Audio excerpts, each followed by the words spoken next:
Long ago, there was a vast kingdom that stretched far across the land. In that kingdom, there was a princess, a boy, and a dark fate they must face and relive until the end of time. This kingdom was known as the Kingdom of Hyrule, and it all started in 1983. Hey fam, welcome back. It's the God Awful Gamer Girl.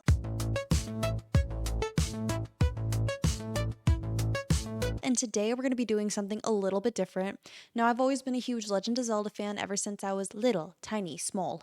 And being the intellectual that I am now, I decided to do some research on how it all got started. So today, we are going to be talking about the OG Legend of Zelda. Now, what is The Legend of Zelda? Well, I'm glad you asked. Mom, Dad, I'm talking to you both. That way you finally understand why I was a small fairy boy spending hours going through forests, dungeons, and caves. The Legend of Zelda is a video game series that was created by Shigeru Miyamoto and Takashi Tezuka. If those names sound familiar at all, that's because they're pretty big names within the gaming industry.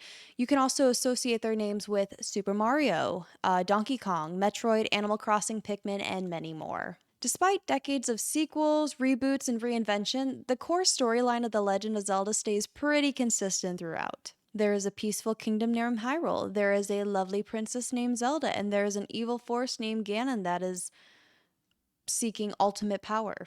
Pretty simple. This power comes from the Triforce. The Triforce is a sacred relic that has been gifted to Hyrule by the sacred goddesses to maintain balance. Each piece represents a specific virtue, and each of our main characters throughout the story kind of harnesses one. Wisdom is held by Zelda. Power is claimed by Ganon, and courage is entrusted into a young boy named Link. We'll get to him in a little bit. When Ganon kidnaps Zelda, she manages to shatter her Triforce into 8 pieces and scatter them all through Hyrule into hidden dungeons. Now, how does a princess in the midst of getting kidnapped manage to do such a thing? Well, easy. She's magical. Problem solved. Just blew your mind, right? With Hyrule in peril, the fate of the kingdom now rests at the hands of Link. Link, a seemingly ordinary boy who is tasked to explore the land, uncover secrets, solve puzzles, and to find legendary equipment that'll help him find the Triforce pieces and to ultimately defeat Ganon. Now, to understand The Legend of Zelda, we have to look at the gaming world as a whole before its existence. It's in the early 1980s. The arcade scene is slowly collapsing. The market is oversaturated with low quality, poorly thought out games with the lack of creativity, with companies that are leading like Atari, ColecoVision, and Intellivision. All of these companies are fighting for a profit, and they're pushing out low quality games with little concern on creativity in order to make that potential profit. Consumers are slowly losing their faith in the gaming industry, and then there was an actual gaming crash that happened in 1983. In 1979, Nintendo released Donkey Kong, a game about a giant ape who kidnapped a princess and a mustachioed plumber who has to go ahead and climb the building structures in order to rescue her. The game was a massive success, but the success was just sadly limited due to the failing market at the time. Recognizing the writing on the wall, Nintendo started to shift its focus more from arcades into home consoles.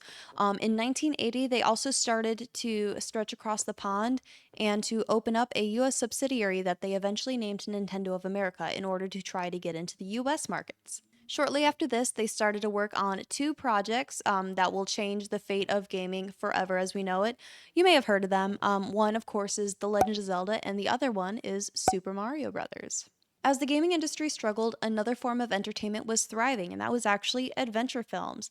Miyamoto started to take inspiration from adventure films, and he saw the opportunity to put that into a game. Growing up in Kyoto, Miyamoto often adventured as a child into the countryside by exploring the forests, caves, and often getting lost in the countrysides, having to find hidden paths to get home. He wanted to recreate that memory for the player, and as a result, it was revolutionary. The Legend of Zelda became Nintendo's first non-linear open-world adventure game. Players weren't told what to do and where to go. Instead, they were encouraged to explore, experiment, fail, and learn to succeed. To strengthen the connection between the game and player, Miyamoto decided to name his main protagonist Link in order to link the player directly to the adventure. There were no glowing waypoints. There were no tutorials to hold your hand.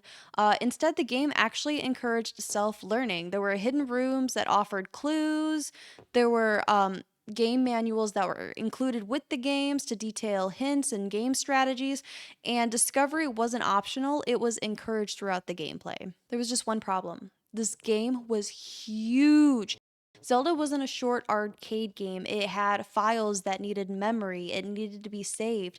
And unfortunately, at the time, there wasn't the technology that existed yet for home consoles to affordably accommodate this type of structure. So, Nintendo came up with two experimental solutions to work on this. The first was the Famicom Disk System, which was released in Japan in 1986. It used a 2.5-inch magnetic disc, floppy disk, for those who know about it, to allow for larger storage and save functionality.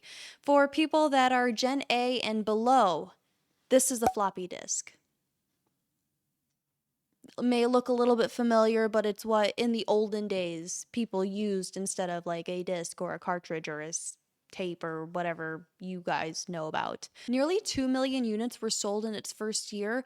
However, due to the licensing restriction and the failing semiconductor prices, it made cartridges a slightly better option than the discs. The second solution was actually the Nintendo Entertainment System, or as many people remember it as, the NES, which was released in North America in 1985. To keep costs low after the gaming crash, Nintendo decided to continue using an 8-bit processor unit.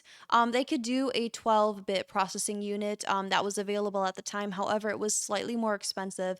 And with the gaming crash, they were more concerned on keeping prices lower and more economically feasible for the consumer so that they would want to go out and purchase the console and to purchase the games with it. So they used the 8-bit processor, and they also wanted to have a dedicated picture processing unit card to go with that in order to help create a much more better image on it. The only problem was finding the manufacturer that would be willing to produce these customized chips for the affordable price that they were looking for.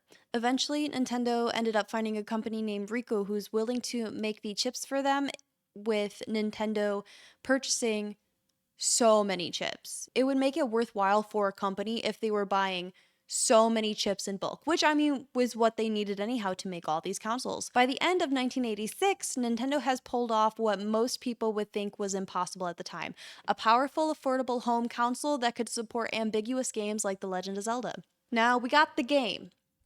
We got the console to go with the game, right? We can just go ahead and stick that on the market and have people buy it and bring it home and play it and enjoy it, right? Not exactly. See, Nintendo is actually going to get into a little bit of trouble with copyright laws. Nintendo composer Koji Kondo originally wanted to use the theme that was inspired by an older French composer named Maurice Ravel, his song titled Bolero, as the Legend of Zelda opening theme. As great as that sounds, unfortunately for Nintendo, Ravel died in 1937. So if you do the math, and people who are familiar with music copyright laws, that means that Bolero, that piece wasn't in the public domain until the earliest being 1987. So they had a little bit of time before they can actually use that piece of song without getting into copyright trouble. With the deadlines looming, Kondo decided to pull an all-nighter, completely recreating the title track for The Legend of Zelda from scratch. The last-minute composition became one of the most recognizable and beloved melodies in gaming history.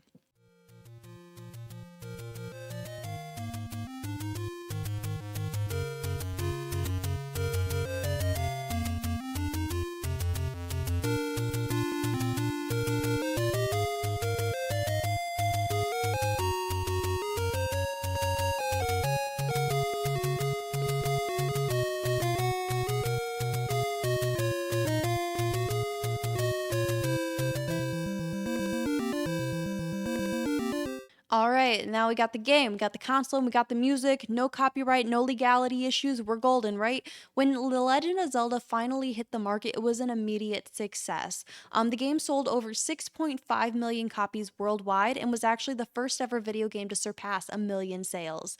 With those numbers seeming small today, especially compared to Breath of the Wild's 33 million in sales, at the time, this was groundbreaking. The Legend of Zelda set the standard for adventure games going forward. It had built a devoted fan base, it helped restore the trust back into the gaming industry, and it cemented Nintendo as one of the most influential game developers in the whole world. Today, The Legend of Zelda spans decades of TV adaptations, games, merchandise, and global fandom. New mechanics, new stories, new generations of player continuing on the legend, but none of it, not Link, not Hyrule, not the Triforce, none of it would exist without the risks, creativity, and the obstacles that were originally faced with the very first Legend of Zelda release. And I guess it kind of lives up to its saying of being called a legend. Anyhow, thank you guys so much for watching. I really hope you enjoyed this video. I hope you learned a lot. Please go ahead and let me know if you like these types of videos and you'd like to see more in the comment section below. Hit that like, hit that subscribe button. Let's do it all. Anyhow, thank you guys so much for watching, and I hope to see you all in the next one.